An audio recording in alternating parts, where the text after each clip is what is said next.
Friends, welcome back to our channel. Friends, మనకైతే group 2 అనేది ఇంకొక 11 రోజుల సమయం ఉంది ఎగ్జామ్ జరగడానికి.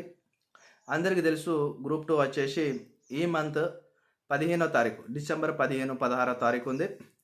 ఈ 11 రోజులు ప్రతి ఒక్కరు కూడా చాలా ఒత్తిడికి గురవుతూ ఉంటారు.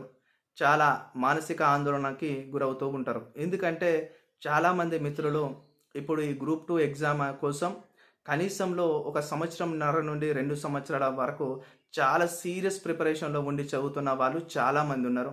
ఇంకా కొంత మిత్రులు అయితే చాలామంది ఒక 3 సంవత్సరాలు 4 సంవత్సరాల నుండి కూడా చదువుతున్న వాళ్ళు ఉన్నారు. నా ఫ్రెండ్ సర్కిల్లో అయితే చాలామంది 3-4 సంవత్సరాల నుండి కూడా చదువుతున్న వారు కూడా ఉన్నారు. వాళ్ళందరూ కూడా కంప్లీట్ ఏ వర్క్ చేయకుండా, ఏ జాబ్ చేయకుండా కంప్లీట్గా మొత్తం కమిట్మెంట్తోని పూర్తిగా 3-4 సంవత్సరాల నుండి ఈ యొక్క గ్రూప్ 2 పైనే చదువుకుంటా ఉద్యోగం సాధించాలి గ్రూప్ 2లో అనే కమిట్మెంట్తో చదువుతున్న వాళ్ళు చాలామంది ఉన్నారు. అయితే వీళ్ళందరూ చాలా సీనియర్స్, గ్రూప్ 2 ఆస్పిరెంట్స్గా సీనియర్స్ ఆస్పిరెంట్స్. ఈ సీనియర్ ఆస్పిరెంట్స్తో పాటు సంవత్సరంన్నర 2 సంవత్సరాలు చదివే వాళ్ళు కూడా ఉన్నారు. అయితే విషయం ఇక్కడ ఏంటంటే, ఎంత సీనియర్ అయినా ఎంత జూనియర్ అయినా పేపర్ మాత్రం అందరికీ ఈక్వల్గా వస్తుంది. ప్రతి ఒక్కరికి కూడా పేపర్ చాలా ఈక్వల్గా వస్తుంది. దీని కారణంగా నేను మాట్లాడే విషయం ఏంటంటే, మనం ఎన్ని సంవత్సరాలు చదివినామనేది కాదు, ఎంత బాగా చదువుతున్నామో అన్నది కాదు.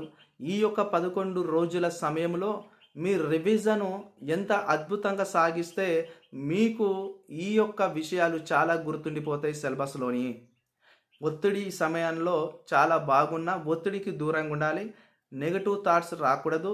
నాకు ఈసారి ఉద్యోగం వస్తుందా రాదా, ఉద్యోగం రాకపోతే నా పరిస్థితి ఏంది, నా మీద ఇన్ని హోప్స్ ఉన్నాయి చాలామందికి, ఈ హోప్స్ నేను ఎట్లా క్లియర్ చేసుకోవాలి, ఇలాంటి మానసిక సంఘర్షణల చాలామంది బాగా గురవుతూ ఉంటారు. అయితే తెలంగాణలో ఇప్పుడు ఉన్న ఈ గ్రూప్ 2లో 783 పోస్టులు ఉన్నాయి. 783 పోస్టులో 5,63,000 మంది అభ్యర్థులు పోటీ పడుతున్నారు. కనీసంగా ఈ 5,63,000 మందిలో 4,50,000 మంది నుండి 4,80,000 మంది ఎగ్జామ్ రాయబోతున్నారు. ఎందుకంటే తెలంగాణ రాష్ట్రంలో గ్రూప్ 2 అంటే చాలా ప్యాషన్ ప్రతి ఒక్కరికి.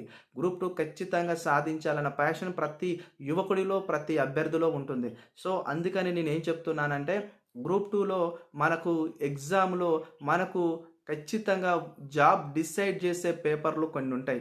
అందులో మెయిన్గా మనకు మొదటి పేపర్ జిఎస్ పేపరు, సెకండ్ వచ్చేసి ఉద్యమ చరిత్ర, థర్డ్ వచ్చేసి మనకు economy paper. Economy paper third అని ఎందుకు చెబుతున్నానంటే, ఎకనామీ పేపర్లో చాలామంది వీక్ ఉంటారు. అదే ఉద్యమ పేపర్లో చాలామంది బెటర్గా ఉంటారు. సెకండ్ పేపర్లో కూడా బెటర్గా ఉంటారు. కానీ మొదటి పేపర్లో బెటర్గా ఉండరు, థర్డ్ పేపర్ ఎకనమీ పేపర్లో బెటర్గా ఉండరు. చాలామంది వీక్ ఉంటారు అక్కడ. ఎందుకంటే ఎకనమీ మధ్యలో మనము గ్రూప్ థర్డ్ పేపర్లో చూసినట్టయితే ఎకనమీ అంతా కూడా డాటాతో రింపబడేసిండు. ఎక్కువగా ఎకనమీలో ఏం చదవాలనే విషయాన్ని ఈ వీడియోలో మీకు చెప్పడానికి ముందుకు వచ్చినాను. ఈ యొక్క 11 రోజుల సమయంలో మీరు ఒక రెండే రోజులు ఎకనామీకి కేటాయించండి. మిగతావి మీరు జిఎస్ మీదకి వెళ్ళకండి. జిఎస్ ఇప్పుడు చదివితే వడబడి ముచ్చట. జిఎస్ ఏదైనా ఉంటే మీరు ఏం చేయాలంటే, ప్రతిరోజు జిఎస్ మొదటి పేపర్లో 1 గంట ఇంగ్లీష్ ప్రాక్టీసు, 1 గంట 2 గంటలు మ్యాథ్స్ ప్రాక్టీసు, 1 గంట సేపు నైటు, అదైనా మీకు నైట్ ఎప్పుడు చేయాలంటే నైట్ 7 to 9 మధ్యలో కరెంట్ అఫైర్స్ చూసుకోనండి. ప్రతిరోజు ఈవినింగ్ 7 to 9 మధ్యలో కరెంట్ అఫైర్స్ చూసుకోండి. మరీ చెప్తున్నా, తొందరగా ఎర్లీగా నిద్రపోండి. 10 గంటలకు లేక 11 గంటలకు. ఈ టైంలో మీకు ఖచ్చితంగా 8 గంటల నిద్ర ఉండాలా. మీ మైండ్ను అలసట చెందించకూడదు. మైండ్ పైన, మెదడు పైన స్ట్రెస్సులు పడకూడదు. ఎందుకంటే ఎక్కువగా మైండ్ అనేది ఒత్తిడికి గురైతే జ్ఞాపక శక్తిని కోల్పోతారు. ఇది రియాలిటీలో, ఇది పరిశోధనలో జరిగింది. నీ మైండ్ ఎంత ఫ్రీగా, ఎంత పీస్ఫుల్గా ఉంటే నీకు అంత జ్ఞాపక శక్తి ఉంటుంది. నువ్వు ఉల్లాసభరితంగా ఉంటావు. ఈ టైంలో కూడా నేను 24 గంటల రోజు 18 గంటలు 19 గంటలు చదువుతా అంటే కుదరదు. కేవలం ఈ టైంలో నువ్వు చదవాల్సింది కేవలం 7 నుంచి 8 గంటలు మాత్రమే. ఈ టైంలో నువ్వు ఎంత పీస్ఫుల్గా ఉంటే నీ మైండ్కు అంత బాగా సబ్జెక్టు స్టోర్ అయి ఉంటుంది. లేకపోతే చాలా ప్రాబ్లం అవుతుంది. జిఎస్ పేపర్లో మెయిన్గా ప్రతిరోజు కరెంట్ అఫైర్స్, మ్యాథ్స్, అదేవిధంగా ఇంగ్లీషు ఈ 3 ప్రతిరోజు నువ్వు మనన చేసుకోవాలి. ఇక థర్డ్ పేపర్కి వచ్చేసేసరికి చాలామంది మొన్న గ్రూప్ థర్డ్లో బొల్తో కొట్టించిన పేపర్ ఎకనామీ కూడా చాలా డిఫరెంట్గా ఇస్తున్నాడు. ఆ డిఫరెంట్ పేపర్ను మనం ఎట్లా క్లియర్ చేసుకోవాలంటే సబ్జెక్ట్లోకి వెళ్ళి ఏది కూడా రాదు, సబ్జెక్టు బేస్ చేసుకొని అడుగుతాడు. ఉదాహరణకు నువ్వు ఒక బుక్ కొనుక్కున్నామంటే ఆ బుక్లోకి వెళ్ళే వస్తాయిన హోప్ అనేది ఉండద్దు. నువ్వు సబ్జెక్టుని అంతది కూడా నువ్వు కమాండింగ్ ఏర్పరచుకోవాలి, సబ్జెక్టు పైన నాలెడ్జ్ సంపాదించుకోవాలి. ఇంకోటి, ఈ ఇండియన్ ఎకనామీలో ఏది చదవాలంటే నువ్వు ఇండియన్ ఎకనామీ ఎంత చదివినా కూడా తక్కువే. ఇండియన్ ఎకనామీ అనేది చాలా పెద్ద సిలబస్, చాలా ఓషన్ లాంటిది, అది సముద్రం లాంటి సిలబస్. ఇండియన్ ఎకనామీలో నువ్వు మెయిన్గా చదవాల్సింది జాతీయ ఆదాయం చదవండి. జాతీయ ఆదాయం మొన్న గ్రూప్ థర్డ్లో ఖచ్చితంగా మీరు లెక్క పెట్టుకోండి, 24 బిట్లు 25 బిట్లు పడ్డాయి. ఈ జాతీయ ఆదాయం 23 బిట్లు పడతాయి. ఈ జాతీయ ఆదాయం బాగా కాన్సెప్ట్తో చదవండి. తర్వాత వచ్చేసి మీరు బడ్జెట్, ఇండియన్ బడ్జెట్ చదవండి. ఇండియన్ బడ్జెట్లోకి వెళ్ళి 4 లేక 5 బిట్లు పడతాయి. ఇండియన్ ఎకనామీ సర్వేను చదవండి, ఖచ్చితంగా మీకు ఒక 10 బిట్లు పడతాయి. ఈ 2 చాప్టర్లు గట్టిగా చదవండి. 3వ చాప్టర్ వచ్చేసి మీకు నేను చెప్తున్నాను, జనాభా లెక్కలు చదవండి. జనాభా లెక్కలకి వెళ్ళి 5 నుండి 6 లేక 7 మార్కులు వస్తాయి. ఇక్కడ 25 మార్కులు, ఇక్కడ బడ్జెట్లకి వెళ్ళి 10 మార్కులు వేసుకున్నా 35 మార్కులు. జనాభాలకి వెళ్ళి మీరు ఒక 10 వేసుకున్నా, ఒక 5, 6, 7 వేసుకున్నా ఒక కనీసం 42, 43 మార్కులు మీ చేతులు ఉన్నట్టే. మిగతా వాటికి వెళ్ళి 1, 2, 3 వస్తున్నాయి, 4, 3 మార్కులు కూడా వస్తున్నాయి మిగతా దాంట్లోకి వెళ్ళి. వాటిని తక్కువగా కూడా ఫోకస్ చేసుకోండి, ఎందుకంటే అదంతా డాటాతో ఉంటుంది. మీరు ఇక్కడ ఇండియన్ ఎకనామీ సర్వే చదివితే టోటల్ గ్యాదర్ అయిపోతుంది, మీకు సబ్జెక్ట్ అంతా గ్యాదర్ అయిపోతుంది. అలానే వ్యవసాయం, పరిశ్రమలు అన్నీ వస్తాయి. కాబట్టి నేను చెప్తున్నాను అట్లా. మీకు నీతి ఆయోగ్ రిపోర్ట్స్ కూడా చూసుకోండి. నీతి ఆయోగ్ రిపోర్ట్స్ మీ దగ్గర లేకపోయి ఉంటే కేవలము ఏదైనా ఈ ఇండియన్ సర్వేలో దొరికింది చదువుకొని పెట్టుకోండి. అలా కూడా కొన్ని తగులుతూ ఉన్నాయి బిట్స్, అవన్నీ చదువుకుంటే సరిపోతుంది. ఇండియన్ ఎకనామీ మీద బాగా ఫోకస్ పెట్టకుండా తెలంగాణ ఎకనామీ మీద బాగా ఫోకస్ పెట్టండి. తెలంగాణ ఎకనామీలో మీకు 50కి 45 మార్కులు తెచ్చుకునే అవకాశం ఉన్నది, కానీ ఇండియన్ ఎకనామీలో లేదు. తెలంగాణ ఎకనామీలో 50కి 45 మార్కులు కేవలం సర్వేను చదివితే సరిపోతుంది. తెలంగాణ సర్వే, తెలంగాణ బడ్జెట్ చదివితే సరిపోతుంది. తెలంగాణ సర్వే, తెలంగాణ బడ్జెట్తో పాటు మీరు ఇంకోటి చదవవలసిన యూనిట్ ఏంటంటే భూ సంస్కరణలు. తెలంగాణలో భూ సంస్కరణలు చదవండి.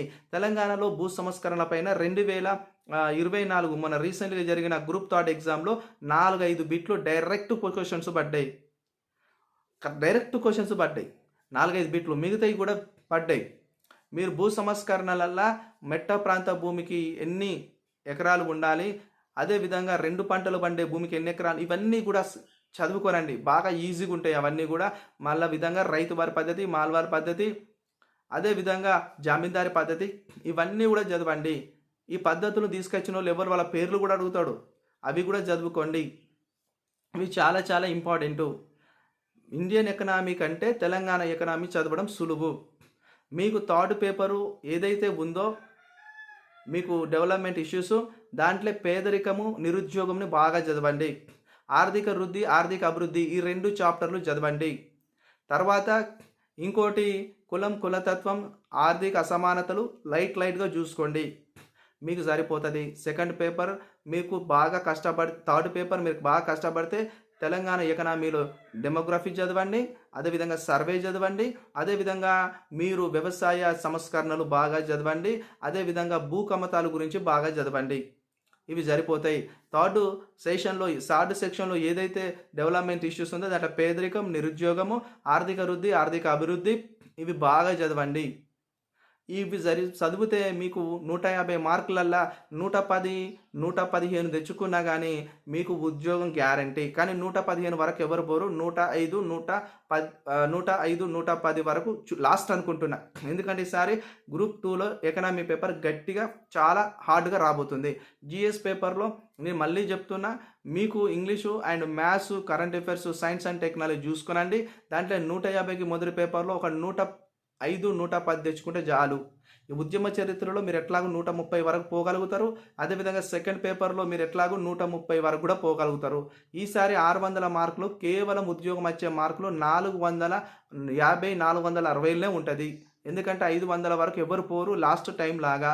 ఎందుకంటే ఇప్పుడు గ్రూప్ 3 పేపర్ చూసినట్టయితే ఎవరికి కూడా 350 వచ్చే పరిస్థితి కనిపిస్తలేదు. 310, 305 కనిపిస్తున్నారు. 280, 270 గ్రూప్ 3 ఉద్యోగం వచ్చే అవకాశం ఉంది.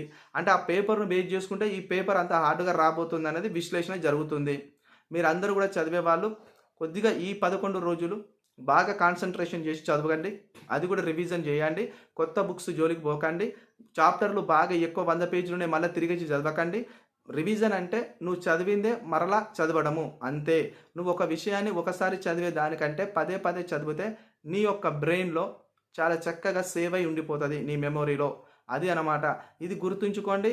చాలామంది మరి ఒకసారి చెప్తున్నాను. గ్రూప్ 2 ఎగ్జామ్ దగ్గర పడే టైంలో ఎక్కువగా హెల్త్ మీద చాలా కేర్ తీసుకోండి. ఎక్కువసేపు కొద్దిగా 8 అవర్స్ నిద్రపోండి. మంచి ఫుడ్ తీసుకోండి. ఎక్కడ కూడా మెదడులోకి, ఆలోచనలోకి ఎలాంటి నెగెటివ్ థాట్స్ రానియకండి.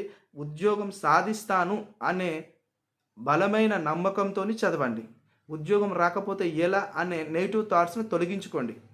మళ్ళీ చెప్తున్నాను. గ్రూప్ 2 వచ్చేసి మనకు అతి తక్కువ డేస్‌లో 11 రోజులో ఉంది. ఈ 11 రోజుల్లో బాగా రివిజన్ చేయండి. ఖచ్చితంగా మీరు సక్సెస్ సాధిస్తారు. Wish you all the best. Okay. Channel చూసిన ప్రతి ఒక్కరు లైక్ చేయండి, కామెంట్ చేయండి, సబ్స్క్రైబ్ చేయడం మాత్రం మర్చిపోకండి. Thank you so much.